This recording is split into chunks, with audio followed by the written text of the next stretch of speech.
Please, let's take our seats. Thank you.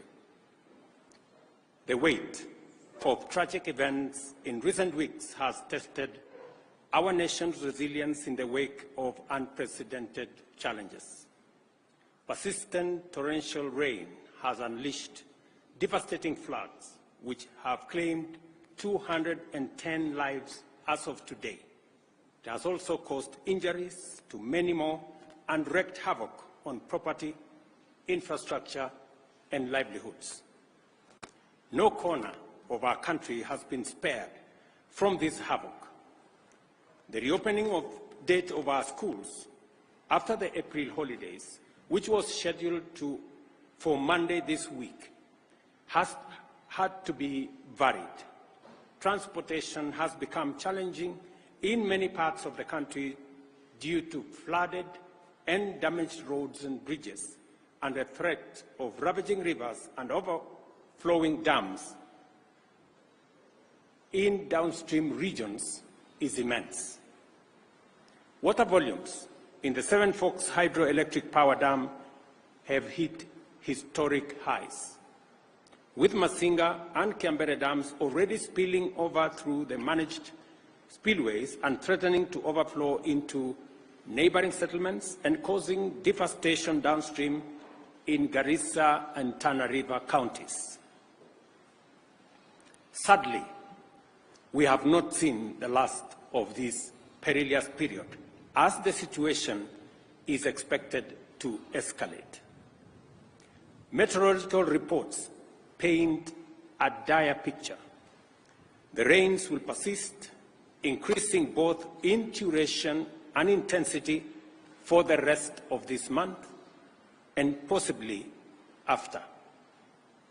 The Meteorological Department and the IGAD Climate Prediction Application Center have issued a stark warning. Kenya may face its first ever cyclone.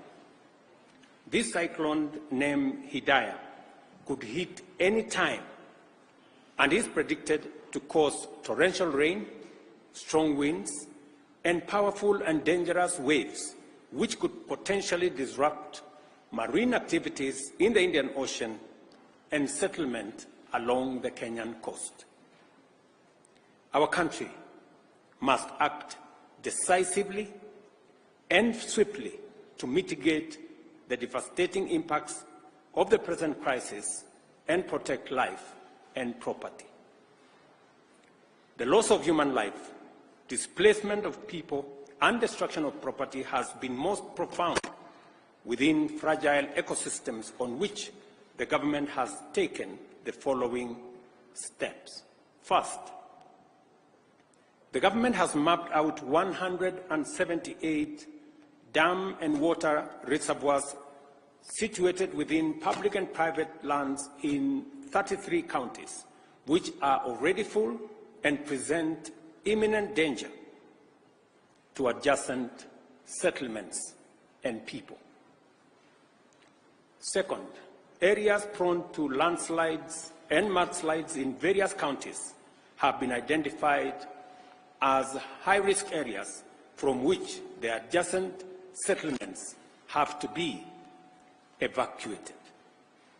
Third, relocation notices have been issued to all persons living in unplanned settlements within riparian reserves along rivers, streams, and other water courses. Acknowledging the gravity of this unfolding situation, the Cabinet has met 3 times over the last 10 days to provide leadership on a whole-of-government response to this crisis. To support disaster response and mitigation efforts across the country, the Treasury has been directed to provide adequate resources and work with other development partners to provide for the purchase and supply of food, medical, and other non-food items. County security committees are directed to determine on a case-by-case basis the radius that shall constitute the scope of the area subject to evacuation and mandatory relocation that has already been pronounced. The county security committees are further directed to continuously monitor other dams and water reservoirs across the country that may not be presenting a risk now, but could do so in the event of further precipitation. The Kenya Defence Forces and the National Police are directed to deploy resources, personnel, and equipment for carrying out coordinated public safety and risk mitigation operations in as many parts of the country as they have installations.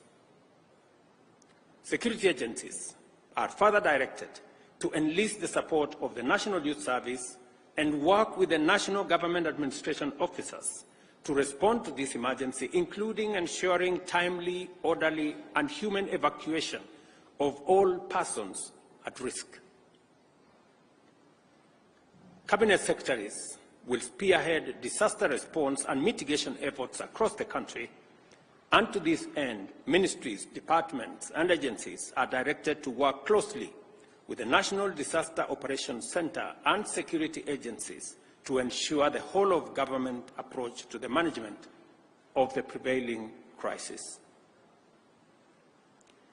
The government, working with stakeholders, has put in place adequate measures to provide temporary shelter, as well as food and non-food essential supplies. The ministry responsible for special programs is directed to work with development partners and relevant humanitarian organizations to mobilize adequate food and non-food supplies to support all affected persons in every part of the country. The Ministry of Agriculture and Livestock Development, through the National Cereals and Produce Board, is directed to make available food supplies in government stores to support this effort. The Ministry of Health is directed to work with development partners, including the World Health Organization, AMREF, Red Cross, UNHCR, World Food Programme, and other relevant humanitarian agencies to mobilize resources and logistical support to avail essential drugs, food, and other medical supplies to those affected. The Ministry of Interior is directed to coordinate the relocation and evacuation of the affected members of the public, identification of sites for temporary shelter for displaced persons, and supervise the overall support program. The Ministry of Education is directed to postpone the dates of reopening of all schools in the country for the second term until further notice. Members of Parliament are requested to reorganize the CDF allocations to prioritize reconstruction of school infrastructure that has been damaged as a result of the floods ravaging the country.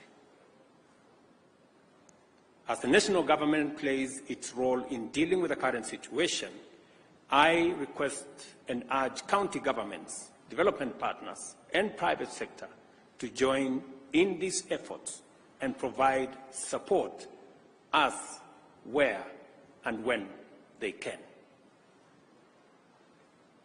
In Nairobi, settlements in riparian reserves have complicated the response efforts and compounded and aggravated the risk to human life, safety, and property destruction. The Ministry of Interior is hereby directed to enforce the relocation notices issued earlier upon their expiry at 6:30 p.m. today. We appreciate and thank members of the public who are already cooperating with government on the evacuation and relocation effort that is underway. I want to mention specifically citizens in different parts.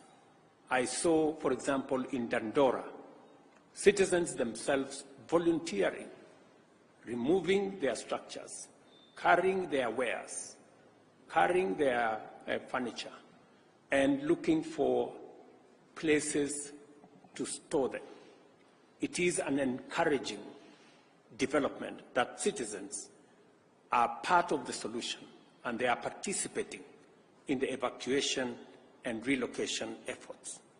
Further, the government appreciates the goodwill demonstrated by thousands of individuals and institutions, volunteers, and others who have made tremendous input into alleviating the suffering and pain by those affected by the prevailing crisis.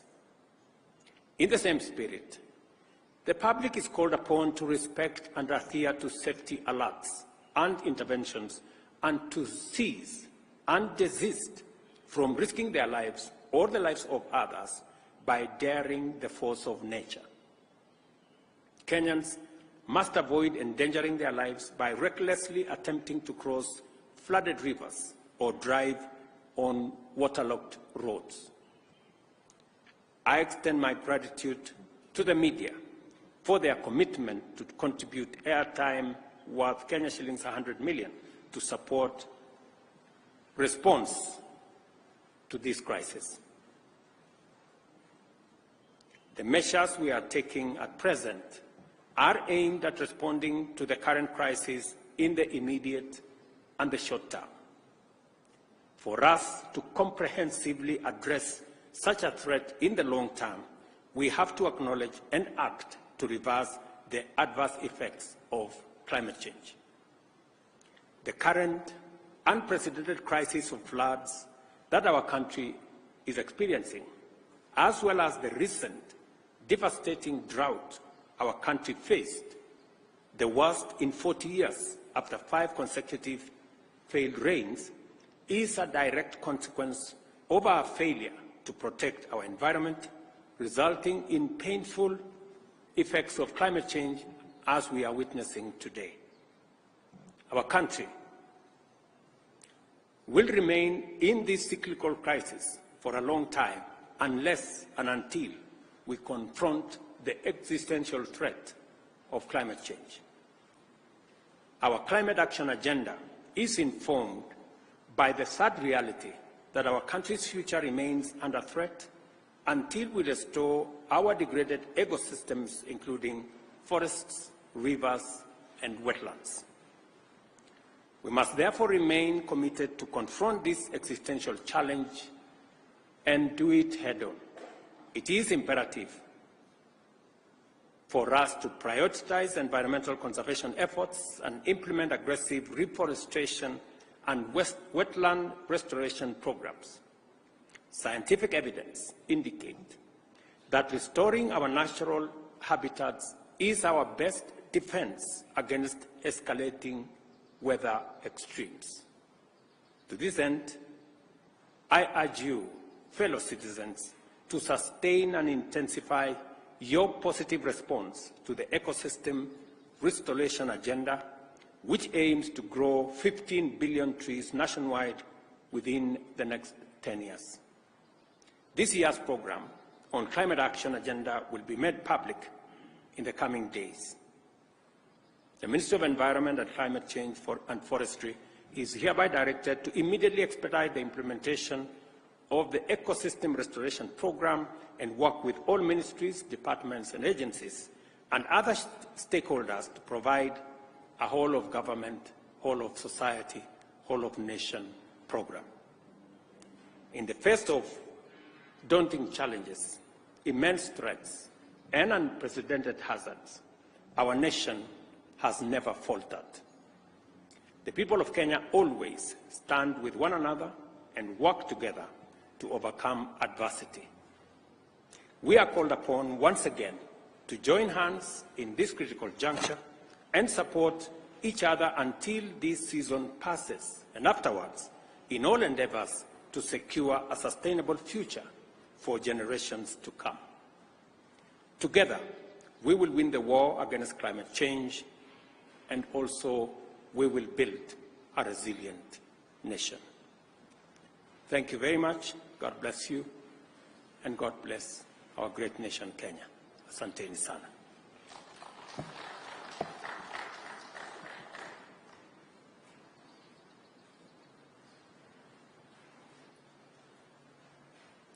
Thank you very much. Your Excellency, my name is Mwangi Maina from Inoro TV. You have said that the Treasury has been directed to provide enough funds. I would like you probably to mention how much money has the government set aside to respond to this crisis.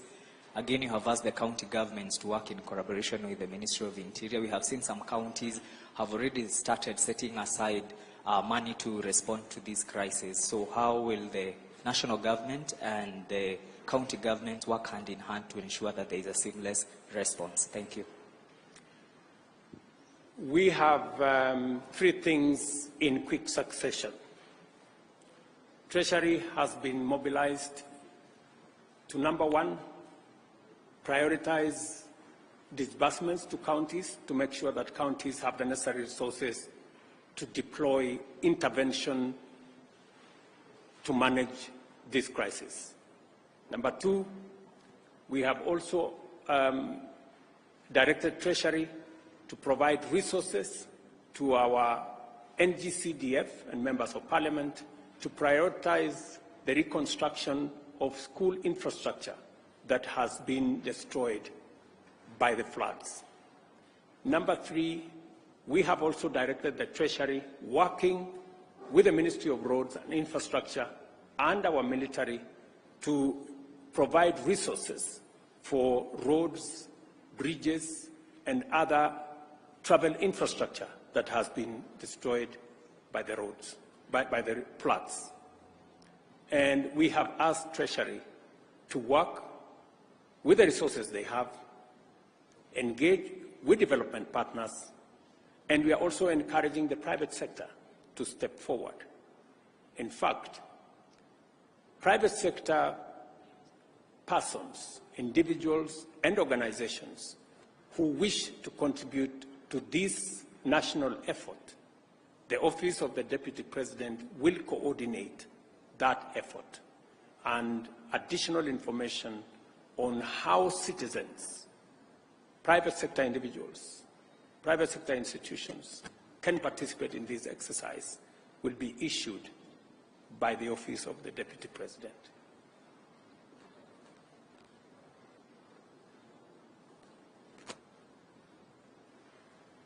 Mr. President, my name is Paul Kirobi from TV47. I have a question pertaining to the doctors' strike. How will the government ensure that Kenyans continue to get healthcare services? And another question, what is the status of the dams that were earmarked for the construction by the government? Thank you. I think let's keep to the subject of this press conference. Other matters will be handled differently. Thank you very much. Your Excellency, my name is Safina Ching from Citizen TV. I have a question. Most of the Kenyans are not sure where to go when they are receiving this warning that they should move to higher grounds. Probably just explain to us what exactly the government has done to provide order and organize them to know where to go when they are told to move to higher grounds. Members of the provincial administration, members of the national government administration officers, our security agencies are already working with communities, with county government officials, on identifying the areas that citizens can be relocated to. There is a whole of government process underway in different parts, especially in the fragile areas that we believe are dangerous and we need to evacuate citizens. So there is already a comprehensive plan run by the Ministry of Interior, working with county governments, working with communities on the ground, and that is why I was saying some community members have demonstrated tremendous patriotism and cooperation by being available to be evacuated, participating in the relocation exercise, and it is commendable that citizens themselves are taking charge of this process, working with members of the national government, the county government, and our security agencies. Naitwa Sarafina Robi kutoka KBC. Swali langu ni kuhusiana na ufunguzi wa shule. Itakuwaje kwa zile shule ambazo wanafunzi walikuwa washarejea shuleni, na vile vile kwenye Wizara ya Elimu tunatarajia kuweza kuona kusoma kupitia mfumo wa kidijitali? Wizara ya Elimu tayari iko na maagizo na maelezo ya vile mambo ya shule itaendelea kutoka hapa. Tumesema mashule yale yalikuwa yanatarajiwa kufunguliwa Jumatatu, sasa hayatafunguliwa mpaka pale mwongozo mpya utakapotolewa, na wizara inaelewa vile itashirikiana na waalimu na viongozi wa mashule kuendeleza sekta hiyo ya elimu kama janga hili litaendelea baada ya wiki ijayo. Serikali itatoa mwongozo zaidi baada ya wiki ijayo. Thank you very much. God bless you. See you next time.